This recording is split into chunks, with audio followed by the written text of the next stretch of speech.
Kita punya trauma, entah itu fiktif, entah nyata, entah apalah. Kita punya trauma kasus Siti Jenar. Orang yang mendalami la ilaha illallah secara intensif, ya, entah itu disebut kalimat sodo, bosuluk, boseloko, mbah kono pokoknya. Orang yang memahami la ilaha illallah secara intensif, itu pasti menuju ilmu hakikat. Dan menuju ilmu hakikat pasti ngalami hakikat yang khoyali. Ini ruang tenan iki. Hakikat yang nopo? Khoyali. Dan hakikat yang khoyali ini mulai menipu. Ya, kalau sudah begitu ruwet. Misalnya ngeten nggih. Ketika kula maca nggih diskusi ini utai perdebatannya Kalijaga mbek Siti Jenar. Saat itu ada Sunan Bonang juga. Kamu sujud pakai apa Kalijaga? Ya pakai jasad. Dari Siti Jenar. Daging kamu itu hanya onggokan daging. Nanti itu jadi bangkai. Dan setelah jadi bangkai itu habis. Kamu nanti ditulis Tuhan tidak termasuk yang sujud. Kebuat yang mbok sujud itu bentek. Mikir kan juga. Rugi ke sujud mbek bathuk mbek tangan. Jasad sampeyan kuntek. Ora ana sing crita kowe nak sujud mergo jasad itu mau sampeyan dadi bang. Lah nek ngono sujud ning hakikat ora usah bathuk, ora usah tangan, ora usah sikil, yo rohem iku lho kon sujud mbek pangeran. Nak sujud mbek fisik ku rugi wong fisik sampeyan. Mikir kali itu. Orang bolak-balik kali Joko itu mantan wali preman terus jadi debat pusing. Siti Jenar tahu belajar tak tahu menang Irak. Yang jelas yang mulang gak sadar mau orang menangis. Wah, uang ini menjadi perdebatan. Sehingga keyakinannya kayak Siti Jenar, la ilaha illallah itu ya wahdatul wujud itu innalillahi wa inna ilaihi. Selama ini kalau orang syariat misalnya, orang syariat itu kalau ada orang mati, misalnya Kak Ruhin mati, ini aku kan muni innalillahi wa inna ilaihi raji'un, saiki Ruhin wis mati. Mati itu balik ning penge. Itu cara wong hakikat kan salah besar. Orang mati itu tidak ada, cara ilmu hakikat dan orang mati itu tidak ada. Roh ini tersiksa di alam fisik. Jadi ruh ini tersiksa di alam fisik. Karena ketemu ning jasate ruh. Tersiksa dulu. Akhirnya apa mangane kudu kerja piring Jepang tersiksa roh. Asal roti memang tersiksa. Misalnya kiai pemangan adalah kudu pidato 2 jam bareng tersiksa. Roh kenapa? Tersiksa. Mergo roh ora buta mangan, ora buta ngombe, tapi gara-gara melok fisik. Paham ya? Lho ini tenang dia ketawarai ya bener. Lah kula boten. Sampeyan betul lho guru waras maksudnya nggih. Artinya waras secara akademik karena ada referensi, ada marojek nggih. Waras secara hakikat. Kula niku umpama merasake sampeyan wis ilmu hakikat. Artinya saya juga ngalami ilmu hakikat. Lan ketika sing aran hikam wong ora tau mukasafah ora usah jadi ulama. Entah sekian detik ulama itu harus pernah mukasafah biar merasakan ilmu nopo aja. Tapi ilmu hakikat itu bisa dilogikakan sebelum sampai secara musyahadah. Paling enggak bisa sampai secara logika. Manusia itu mulai Nabi Adam sampai sekarang itu kan punya roh dan roh itu tidak makhluk. Ya, roh itu tidak makhluk. Ketika roh itu diletakkan di jasad dia itu tersiksa. Karena ketika dia ke jasad fisik itu namanya mengalami keterpisahan dengan yang abadi. Dia ini ning jasad fisik tersiksa. Karena dia harus di alam yang kasat mata, alam mulki. Tersiksa. Ketika dia tersiksa, melok ruhin, akhirnya dia mangane kangelan, akhirnya lesu mangan. Padahal roh gak butuh mangan, perlu dicatat roh gak butuh. Ya ora butuh gunung kidul barang, kan roh ora butuh rabi. Paham kan? Ya ora butuh putus cinta, ora butuh pegatan, ora butuh macam-macam. Paham? Tapi karena dia nempel jasad sing butuh mangan, butuh rabi, butuh wedoan macam-macam. Akhirnya roh tersiksa. Suatu saat kalau roh ini dalam bahasa manusia mati, ini dalam bahasa manusia mati. Ini hakikatnya roh itu tidak mati, dia kembali ke habitatnya. Ini disebut innalillah. Kita ini dari awal ya dengan Allah. Wa inna ilaihi juga kemudian nanti kita pasti kembali ke Allah.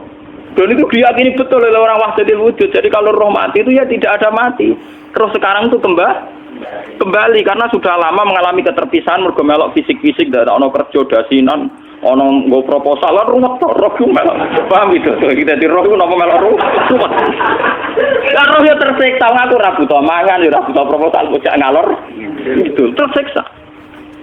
Makanya dalam cerita-cerita Jalaluddin Rumi yang otentik di kitab-kitab begitu. Ketika beliau mau meninggal, muridnya itu nangis. Dari Jalaluddin Rumi, kamu jangan nangisi saya ini mau pesta, saya ini mau pesta perkawinan. Kamu tidak merasakan penyesalan saya ini lama menyesal karena harus hidup bersama kamu. Terus saya ini tersiksa karena ngalami alam yang rusak, yang fana. Alam yang fana. Harusnya roh saya itu di alam abadi, bukan di sini. Maka jangan tangisi kematian saya. Kematian saya adalah kembalinya roh ke habitatnya. Semenjak itu kematian dianggap malam perkawinan karena roh kembali. Walhasil ngono iku cara ilmu tasawuf bahasa Arab jenenge wahdatul wujud, kena Jawa Yogya Solo kok adanu jenenge manunggaling kawula. Mergo sing rawan ngono rugen, Pak. Nek iki tak terangno detail. Dadi bathuk mesti iki buku sujud kan niku sampeyan ilang. Dadi seksine ora ono cara teorine sinten Siti. Rugi kowe. Jadi ya gendo. Tak kali coba mantan preman jak debat terus ora ngono mbok terus tak pateni kowe. Lah debat ilmiah ra iso. Premane kumat. Ya ta preman jak debat ilmiah. Ngono ku model. Kali Joko yo ora salah, bisa sing dina Umar nggih ngoten. Umar sahabat top, lha sik debat atau milih patenane ya Rasulullah. Gak iso dene ilmiah. Mantar preman pasar ukat terus jadi sahabat top. Debat yang milih mate. Ada wonten cerita wong Yahudi njaluk keputusan Nabi. Bareng wis diputusno Nabi cek mamang. Ndak tenang keputusane ngono dalam sengketa duniawi. Bariku takok ya Ali. Ya Ali, aku mau sowan ning Nabi Muhammad. Dikai keputusan tapi mamang cara kowe pilih. Sampai Ali dikai keputusan persis kanjeng Nabi. Cek mamang meneh takok Umar. Takok Umar aku mau sing Muhammad, ning Ali dikai keputusan kok mamang, Mar. Cara kowe piye? Urusan dunya. Enteni itu. Entah dia melepuh buat apa? Uang diputus Nabi ora mar. Buat mati. Awe. Mereka mantan apa? Cara mantan intelektual atau intelektual kan ya wajar nggak uji kok percaya Nabi. Kan bareng cara Ali ya gak percaya wis kandhani. Ora mesti cara Ali kan lha ora apa patene. Ya wajar wong Yahudi kok percaya Nabi, nek percaya ora situ Yahudi Muslim. Ali situ Gustur. Are Gustur ra beda piye tenang. Ali nyen ngoten watake ngoten. Nasibe padha. Ali itu ilmuwan yang jadi presiden gak sukses. Sing niru Gustur. Mergo ning dinggo nek wong pinter mimpin ra sukses. Wong pinter gampang maklumi. Lah misalnya kita jadi kiai wong pinter, Pak Yai santri ini pacaran, maksud itu jangan langsung cawe itu. Wah ruwet, terus malah dalil zinalina subuh syahwat minan. Piye pondok tanpa pelaturan tadi. Paham ya, ruwet dah. Mulane aja geman, iki kiai pinter teman-teman itu geman. Sing biasa wae ana syariate sithik-sithik. Sing kamane ana santri pacaran tersinggung, ana santri nakal tersinggung, sing ana rasane lha donya ana napa? Jadi nak guru kula nu urusan ilmu semi hakikat, mon gitu. Sehingga kayak Siti Jenar, cara pandang Siti Jenar itu masuk betul ning gone pemikiran para santrinya. Kados Ki Ageng Pengging siapa masuk betul karena masuk akal. Cara mereka napa? Betapa ndak ada artinya fisik ini. Nah, kalau semua fisik ini tidak ada artinya, kemudian yang ada artinya itu roh, perjalanan apa? Perjalanan roh, sehingga diartikan inna lillah wa inna ilaihi raji'un. Inna sholati wa nusuki wa mahyaya wa mamati ku lillah. Lah kemudian sekarang sampean tak tanya misalnya ini latihan ilmu hakikat. Wa mahyaya lan penguripan ingsun. Kalau ingsun artinya fisik atau jasad, itu keliru besar karena jasad tidak pernah hidup. Yang hidup itu roh. Paham ya? Sekarang artinya wama mati itu apa? Kematian ingsun. Kalau roh itu tidak pernah mati, berarti kematian roh adalah keterpisahan dengan yang agung atau yang abadi. Dan semuanya itu lillahi rabbil alamin. Sehingga mereka mengatakan kematian itu satu pesta. Mulane kados Bilal ditakoi, ya Bilal, ketika murid-muridnya nangis bergape mati, ya Bilal ki seneng ae. Godan nalqal akhibah Muhammad dan wa khisbah. Kalau nak mati malah senang loh ketemu kekasihku. Sebab itu kematian tidak pernah jadi problem bagi mereka sing soleh. sing menembus ilmu hakikat. Paham? Tapi ilmu hakikat kayak ini itu yang diyakini Siti Jenar, diyakini Jalaluddin Rumi, diyakini para wali-wali wahdatul wujud. Dulu Syekh Husain Sinten Al-Halal. Itu kemudian melahirkan prahara syariat. Prahara apa? Syariat. Sebab itu Wali Songo, oke Siti Jenar benar dalam filosofinya, tapi harus dibunuh. Karena menjadi prahara syariat. Sama dengan yang dikatakan Nabi itu benar, tapi menjadi prahara syariat. Akhirnya disomasi oleh Umar radhiyallahu anhu. Jadi sebetulnya sama, pola-pola ceritanya sama. Intinya sebuah ilmu hakikat harus dikawal napa? Syariat. Nggih kula bolak-balik. Contoh paling gampang wit pisang. Wong nak mangan gedang kulitnya tetap dibuang. Tapi umpama gedang dari awal ora usah kulit, ra sido dadi gedang. Paham nggih? Meskipun kon ape dipangan ya dibuang. Tapi kita tidak bisa membayangkan pisang dari awal tanpa napa? Mbah kekeringan, mbah bosok, mbah ra sido dadi napa? Pisang. Terus pentingnya syariat lagi begini, gitu. Malah penting ngaji wali-wali syariat yang pinter kados Sunan Kudus, kados Sunan Bonang. Andai kan tidak ada syariat itu dunia pun mesti rusak. Contoh paling gampang masalah pornografi, porno aksi. Jadi jenar aja omongi ngono ibu ngakak-ngakak deh. Dari pangeran wis pirsa, kowe nek klambi pangeran ora tentu ya ora usah klambenan. Wong ora ana gunane. Kalau yang paling penting itu nazarullah, kenapa kowe klambenan barang? Wong kowe klambenan ora pangeran tetep pirsa.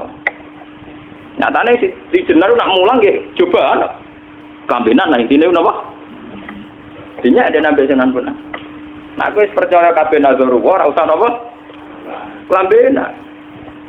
Tetapi teori ora usah klambenan iki dinggo tenan. Mulane nek pas do wiridan aliran sesat ciri utama. Kira klambenan tenan. Lah ruwet to. Lho iki tenan iki cerita. Iki pentingnya ngaji nggih. Ben sampean ngerti variasi riwayat, kemudian kita orang syariat harus kayak apa, kemudian kenapa menjadi aliran wahdatil wujud. Lah terus kita ini ya, kita ini kan orang syariat. Memang kelemahan orang syariat itu akeh kok sampean-sampean. Siji mesti ra kramat. Modele ora ada duwe bingung. Urip wong syariat lho apa? Dineng bojo wedi, dineng tangga wedi, pengaruhe menurun. Pancen orang syariat itu banyak kriminal tauhidnya itu memang jelas. Malah kiai-kiai fikih nak ketemu kiai-kiai sing setengah jadah wedi mergo iso nebak atine. Ngene meriang langsung. Sing kiai ora tau salat keramat padahal ngambungan wong. Sungguh dino sholat 4 waktu kok ora tahu keramat. Wong ape buah utang tanggane keramat apane? Sing kono ngawur ngawur sowan pirang. Meriang mulai syariat ngadepi wong hakikat napa? Mulane jogeman dadi wong syariat sing ngene iku bahaya. Nah kula mboten ngarah. Sampai dadi wong syariat sing ora keramat. Bahaya sekali itu bagi perjalanan agama. Kalau sering ketemu kiai-kiai sing terkenal keramat, terkenal keramat di Juwaduk tiang-tiang hakikat. Ditantang kanca-kanca kula wani. Nah, tantang aku tetep rawani kok. Mikir deh. Karena orang yang sama-sama ke jalur hakikat tetap punya alamat, tetap wonten sima biwuji min asari sujud. Cara pandangnya mesti sama. Kalau nanti ketemu murid, ya artinya yang ikut aliran Siti Jenar, dia ada sholat, ada apa, hidup di satu tempat gitu. Padahal dia bisa baca ihya. Dulu pernah mondok di Mekah, pernah di Irak. Itu ya meresahkan para kiai. Kemudian sebagian mereka minta saya suruh ketemu. Ya walhasil kalau ketemu pertama ya. Jenengan Gus Ba, tapi zaman roh jenengku teu pernah tak arani muka sapa.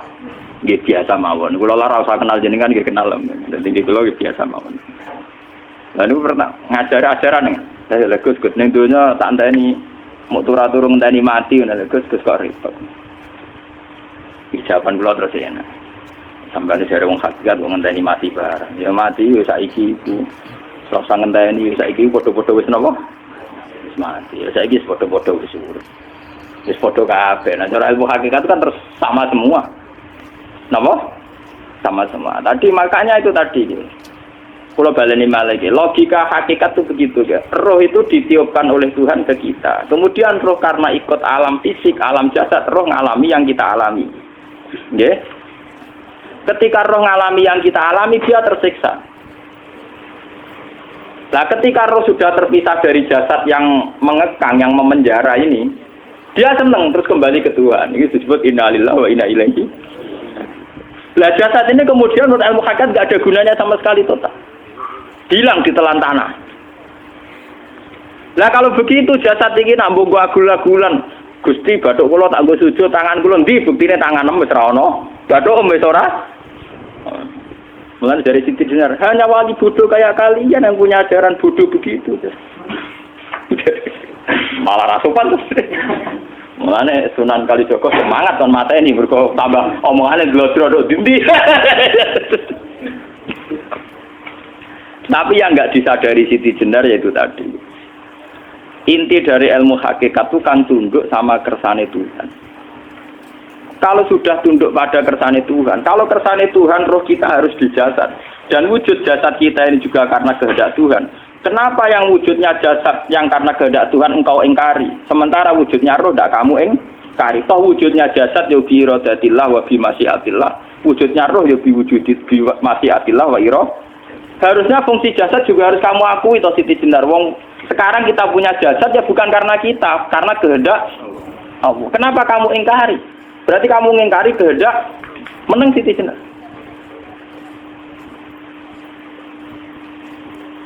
Makanya hakikat yang pertama saya itu pasti khayal. Lah Siti Jenar itu hakikatnya baru yang sampai khayal itu.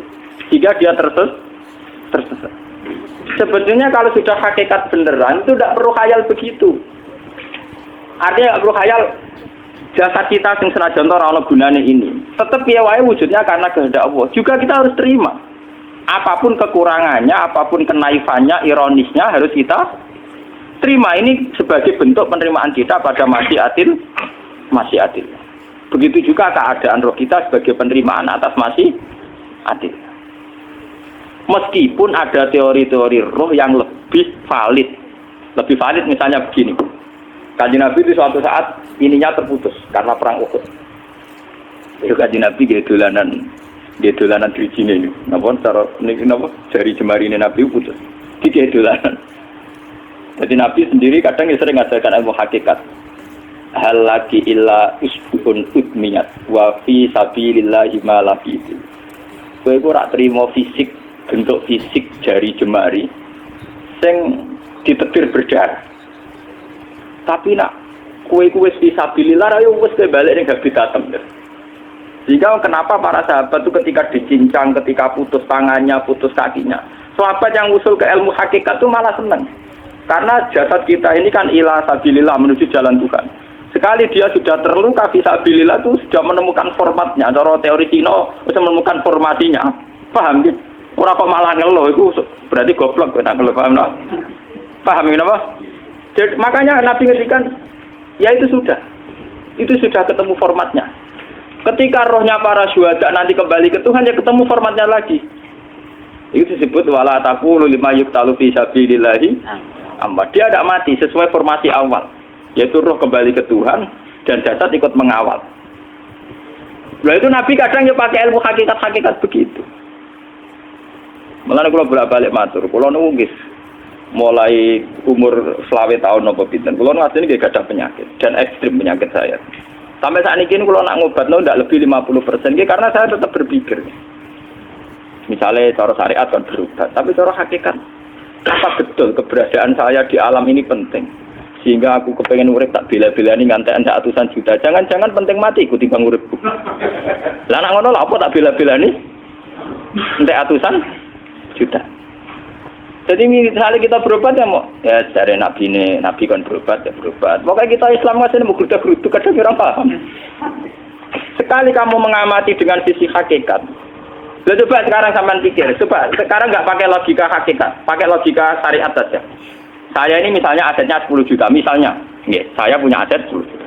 Tapi misalnya aku rugi nawan atau dipengaruhi di masa depan sama nih, kalau kulo kan soalnya cara teori di masa. Misalnya kulo ruhin, artinya kere di duit 10 juta aset.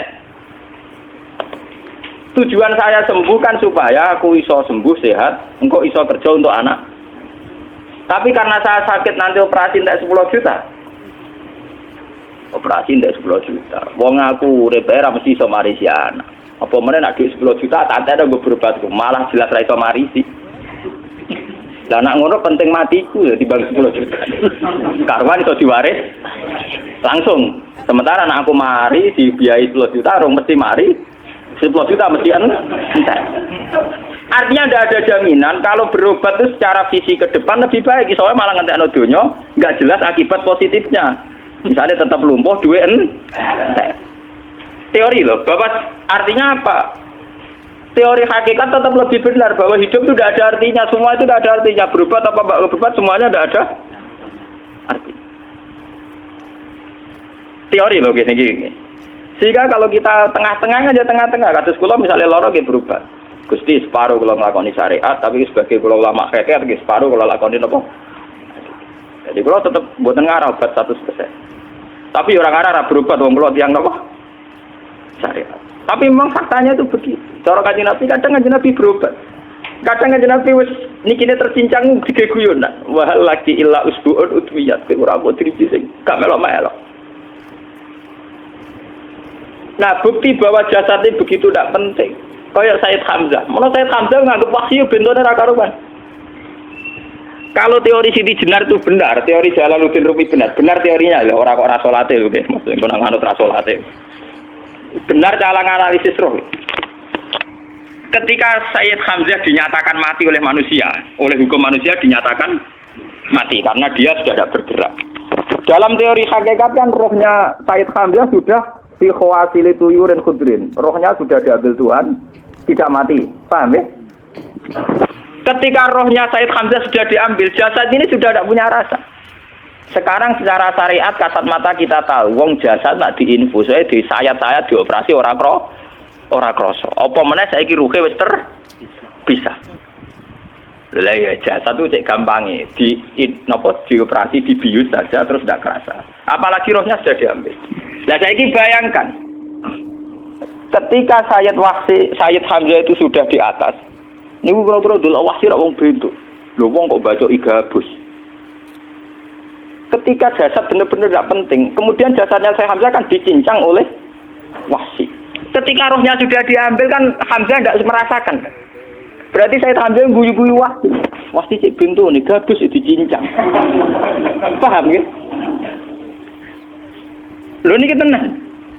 Artinya ketika pandangan manusia iba kepada Sayyid Hamzah karena dicincang, dimutilasi oleh wahsi tidak ngalami Pak Sinten, Sayyid Hamzah tidak ngalami apa-apa karena rohnya sudah bersama Tuhan. Dan iso wae Sayyid Hamzah malah guyu-guyu wahsi. Cek gobloke. Gabus kok dicincang. Lah nak ngono rak mirip, makanya nggih. Dalam hal ini itu dalam teori roh itu sebetulnya Siti Jenar tidak sesat dalam teori roh. Tapi jangan katakan itu penemuannya Siti Jenar. Siti Jenar itu terlambat. Sebelum itu ada Husain Al-Khallas, sebelum itu ada Jalaluddin Rumi, sebelum itu juga ada sahabat, ada nabi. Cuma cara aplikasinya Siti Jenar melenceng. Jadi jangan katakan kok tak kampus-kampus, itu pendapat Siti Jenar itu malah goblok meneh. Siti Jenar itu sanut, paham nggih maksud apa? Wis anut. Nah, teori yang sama terjadi pada Yesus Kristus. Ketika Yesus misalnya secara lahir dicincang, dimutilasi, diapakan oleh orang Yahudi. Sebetulnya rohnya dia sudah bersama Tuhan, kembali ke Tuhan Bapa, nah cara Kristen. Nah cara Islam ya balik ning pangeran. Andaikan itu iya, itu ya ada masalah karena hakikatnya dia tidak dicincang, tidak dibunuh. Andaikan iya lah, tentu menurut Islam yang dibunuh Yudas atau siapa itu yang masuk piala. Tapi sama sebetulnya teorinya sama. Kalaupun iya ada masalah. Oke, kalau misalnya Nabi Isa karena ada kontroversi menyangkut dia atau Yudas. Sekarang yang Zakaria dan ya Zakaria itu dicincang betul oleh orang Yahudi, matinya dimutilasi. Tapi dia tidak apa-apa. Karena ketika beliau dicincang, rohnya sudah diambil. Ini rumah tenan kan, sebenarnya rotok kendel mati paham kan ya. Jadi maksudnya ini kalau ajari, nah mati itu tidak problem. Ya. Ini kalau urip mati. Nah ini bersamaan paham ya. Kaitan la ilaha illallah ini nanti semuanya sama kaitan sama apa? La ilaha illallah. Ini nanti ujungnya sama dengan la ilaha illallah. Begitu juga seterusnya. Misalnya Yahya kalian sinten? Zakaria. Ketika Tuhan ditanya, jadi tenggene alam malakut pengiran ditakok, ya Allah, Yahya dan Zakaria itu kan hamba pilihan engkau. Ketika dicincang kok jenengan biarkan. Endi Yahya Zakaria dicincang? Aku iku ora goblok dari pengiran. Sedurunge dekne dicincang jasate ruhe tak jupuk. Dadi dekne ora krasa blas. Begitu juga ning tafsir-tafsir sampean lihat wa Maryama Sayyidah Maryam yang istrinya Fir'aun. Itu kan dia iman sama Nabi Musa. Asiyah imro'ati napa? Fir'aun. Asiyah imro'ati Fir'aun, ya. Itu kan dihukum oleh Fir'aun. Ketika mau ditumpahi napa? Batu besar. Iku Allah ketika di pangeran, ya malaikal mauti, cepat ambil rohnya sebelum dihunjami batu besar. Terus rohnya diambil. Sebab itu dalam hukum Tuhan, Tuhan itu tidak merasa bahwa Tuhan membiarkan Asiyah, membiarkan Hamzah, membiarkan Yahya, membiarkan Zakaria. Dalam hukum Tuhan, semua orang ini roh-roh terhormat. Akhirnya nak anggo teori iki sing nyincang malah goblok, wong gabus goblok cincang ngono. Dadi nak anggo teori iki malah berbalik, sing goblok sing nyincang. Paham ya? Yo ora kok sesuai sampean kiaskan saja. Wong dibius wae disayat-sayat gak krasa. Kaya apa nak ruhe bener-bener wis tercabut terpisah. Rasane ning ndi?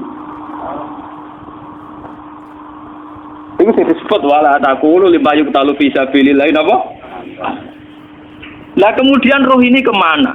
Nah, roh itu sudah menyatu dengan kalimat tauhid. Mesti roh itu bersaksi la ilaha illallah. Itu sing disebut ning alam roh ketika Allah tanya alastu birabbikum mesti qalu bala. Mesti mereka jawabnya apa? Bala. Karena alam roh tentu lebih mudah bersaksi akan keberhadiran dan keeksistensi Tuhan Allah Subhanahu wa taala. Paham ya ini zaman penting. Nah, ketika kalimat tauhid sudah menyatu kayak begini, itu mesti kalimat tauhid sing mesti langsung untuk swarga. Itu dimaksud Nabi mustaiqinan biha qalbu mukhlishon biha qalbu. Ati itu qalbu kan nggak bisa kamu artikan jantung atau liver kayak teori modern sekarang. Misalnya qalbun itu apa? Jadi kiai qalbun itu jantung. Nak ngono beda mek liver. Lah liver apa kabidun niku akal-akalan aja padha ora paham. Bahasa kolbun, fikrun, aklun itu sesuatu yang misteri. Roh ini kemudian dengan kalimat tauhid sudah menyatu disebut mukhlishon biha kolbu. Ada tingkat kemurnian hubungan roh dengan kalimat tauhid. Lah kalau begitu pasti dakhalal jannah. Karena tidak mungkin kalimat tauhid kok di neraka. Lah ini ngomong masalah-masalah hakikat. Wong sing gak tahu petualangan hakikat, momennya sing sering bingung bakas duit, bayar kredit, utang jatuh tempo, ora usah melok mikir, utek kemus entek go mikir duit.